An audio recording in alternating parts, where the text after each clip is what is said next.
Hello viewers. तो welcome है आपका मेरे चैनल पे। तो आज की जो हमारी ये जो वीडियो होने वाली है ये होने वाली है ऑफिस स्टाफ के ऊपर जो एलडीसी होते हैं उनके लिए। तो क्योंकि मुझे बहुत सारे कमेंट्स आए थे कि आप मैम एलडीसी के रिगार्डिंग कोई एक वीडियो बनाइए जिसमें उनके वर्किंग आवर्स और वर्कलोड और जो हॉलीडेज है उनका जो भी है क्या क्या प्रोसीजर रहता है क्या सीन है उनका उस रिगार्डिंग आप एक वीडियो बनाइए। तो कुछ जो कमेंट्स थे उनका मैंने रिप्लाई करा है, लेकिन बहुत से ऐसे कमेंट्स थे जिनका रिप्लाई करना पॉसिबल नहीं था। तो थोड़ा सा मैं पर्सनल यहाँ पे हो रही हूँ कि मेरे जो फ्रेंड्स और जो रिलेटिव्स हैं उन्होंने मुझे ये कहा कि अरे ऐसा कैसे हो गया कि तुझे कमेंट्स भी आते हैं कि। तो मैं थोड़ा सा बताना चाहूंगी, हाँ भाई मुझे कमेंट्स भी आते हैं लोगों के जो ये वीडियो देखते हैं जिनको लगता है कि हाँ जरूरी है, कुछ थोड़ी बहुत इन्फॉर्मेशन मिलती है तो वो मुझे कमेंट करते भी हैं। तो ठीक है, ट्रैक से नहीं हटते हैं, अपने पॉइंट पे ही आ जाते हैं। तो सबसे पहले ये बात है कि जो नवोदय स्कूल होते हैं उसमें एक रहता है टीचिंग स्टाफ और एक रहता है ऑफिस स्टाफ। ठीक है, तो आज हमें बात करनी है ऑफिस स्टाफ के ऊपर। तो सबसे पहले हम ये देखेंगे ऑफिस स्टाफ में होता कौन कौन है, और मेन ये वीडियो है एलडीसी के ऊपर। ठीक है, सो सबसे पहले होते हैं ओएस जिनको ऑफिस सुपरिटेंडेंट कहा जाता है। आप कह सकते हैं कि उन वो ऑफिस के हेड हैं, ये भी आप मान सकते हैं, और ये हर एक स्कूल में एक ही होते हैं।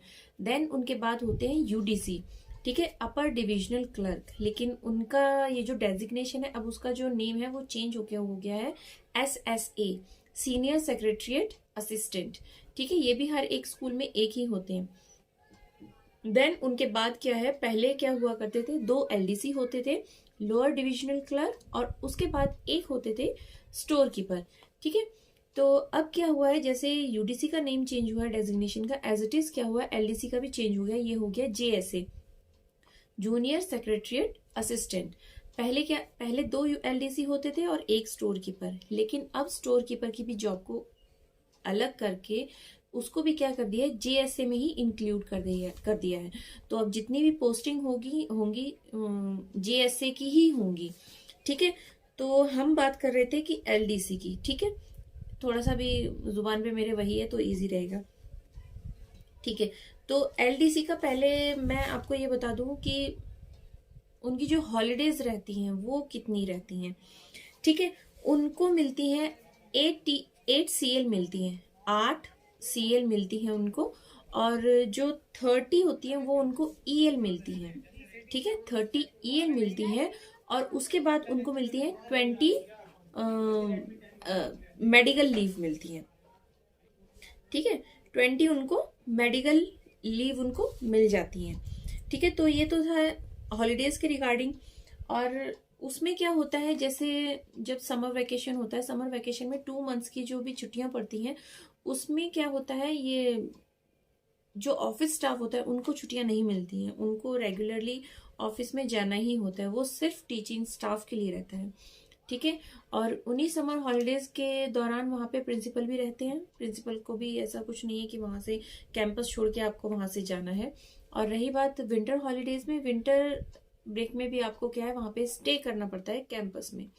ठीक है, और रही बात इन छुट्टियों के अलावा वैसे छुट्टियां लेने के ऊपर, तो वो तो अब डिपेंड करता है कि आपके प्रिंसिपल से जैसे टर्म्स कहते हैं, वैसे ऐसा पॉसिबल नहीं होता है कि आपको एक्स्ट्रा हॉलीडेज के लिए या अपनी इमरजेंसी आपको पड़ गई है अपने पर्सनल नीड के लिए, अगर आपको छुट्टी लेनी है तो वो दे भी सकते हैं।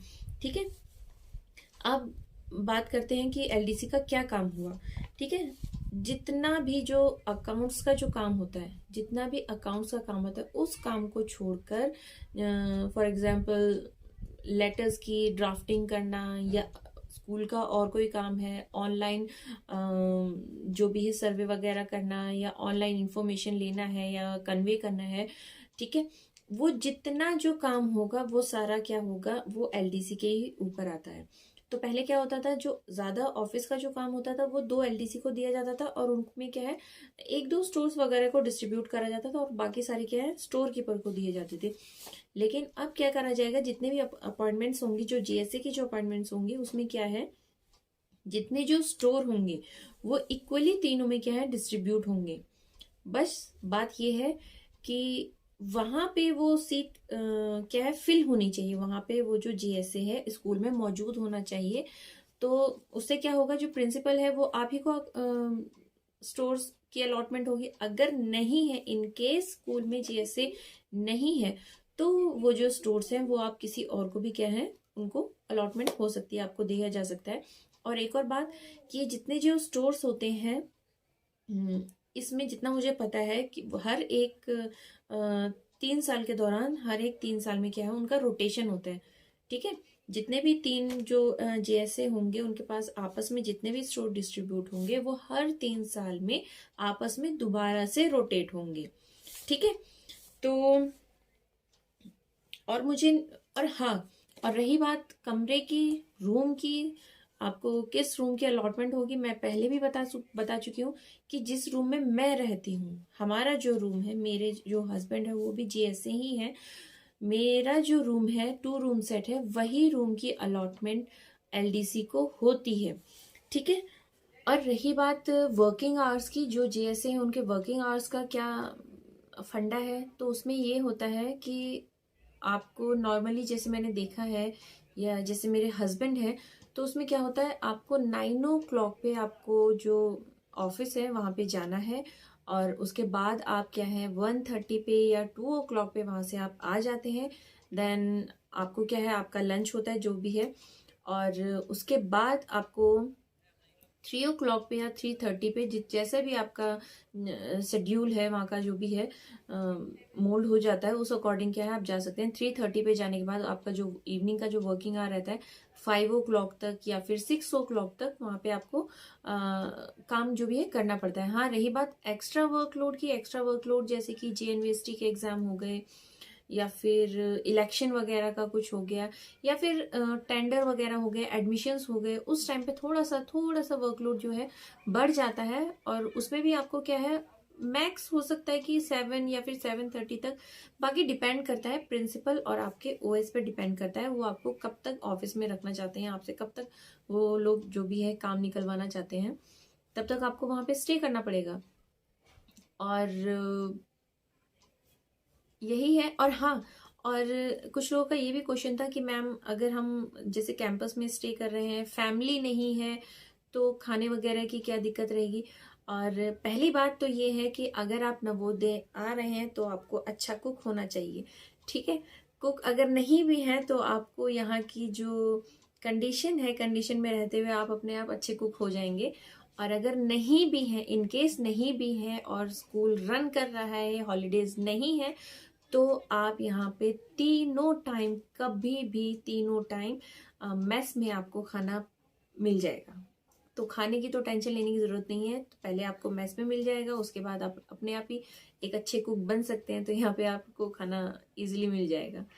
ठीक है, तो इसके अलावा मुझे नहीं लगता कि कोई और इन्फॉर्मेशन मुझे देनी चाहिए या मिसिंग है। अगर आपको लगता है कि हाँ अभी भी कोई इन्फॉर्मेशन मिसिंग है या मुझे बतानी चाहिए, तो प्लीज़ प्लीज़ प्लीज़ मुझे कमेंट करके ज़रूर बताइएगा। मैं आपके कमेंट का रिप्लाई ज़रूर करूँगी जितना पॉसिबल हो सकेगा। ठीक है, बाय।